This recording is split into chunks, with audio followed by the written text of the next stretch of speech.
ஏன் மார்க்கெட்ஸ் வந்து morning 550 points gap up open ஆகுது.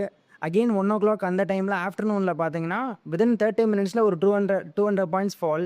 ஏன் இப்படி மார்க்கெட் மாற்றி மாற்றி விளையாடுது? அதுக்கான ரீசனை இந்த வீடியோவில் பார்க்கலாம். ஃபர்ஸ்ட் ஓப்பனிங் ஒரு நல்ல opening 550 points gap up.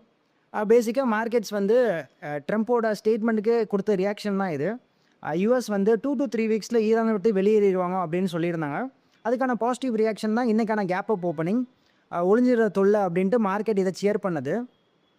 But again afternoon பார்த்தீங்கன்னா ஒரு 1:00 ஒரு 200 பாயிண்ட்ஸ் ஃபால் வித்தின் 30 மினிட்ஸ். இது ஏன் ஃபால் ஆகுது அப்படின்னா, பேசிக்காக ஈரானோட ஸ்டேட்மெண்ட்.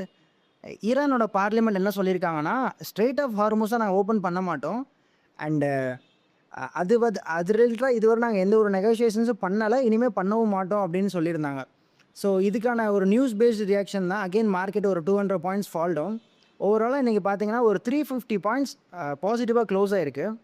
அண்டு க்ரூட் அப்டேட் பார்த்தீங்கன்னா மார்னிங் ஒரு நான் பார்க்குறப்போ $105 ட்ரேட் ஆகிட்டு இருந்தது. இப்போ கொஞ்சம் கூல் டவுன் ஆகி $102 பெர் பேரலில் ட்ரேட் ஆகிட்டுருக்கு. அண்ட் இன்னொரு விஷயம் நான் சொல்ல நினச்சது, மார்னிங்கே இதை பற்றி ஒரு வீடியோ போட்டிருந்தேன். லைக் இந்த ரேலி பார்த்து நீங்கள் கேரி அவே ஆகி ஃபோமோ பையிங் மட்டும் தயவு செஞ்சு பண்ணாதீங்க. எஸ், சில செக்டார்ஸ் அண்ட் சில செலக்ட் கம்பெனிஸில் மார்க்கெட் இஸ் ப்ரொவைடிங் டிஸ்கவுண்ட்ஸ் இந்த கரெக்ஷனில்.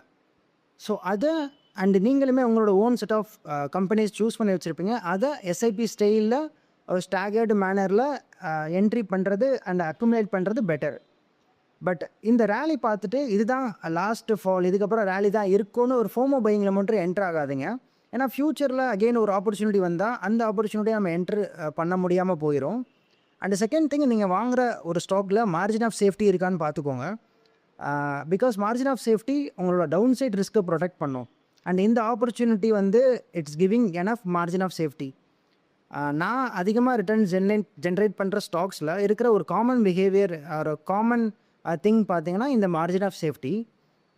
இந்த மார்ஜின் ஆஃப் சேஃப்டி பற்றி இன்னும் டீட்டெயிலாக நெக்ஸ்ட் வீடியோவில் ஷேர் பண்ணுறேன்.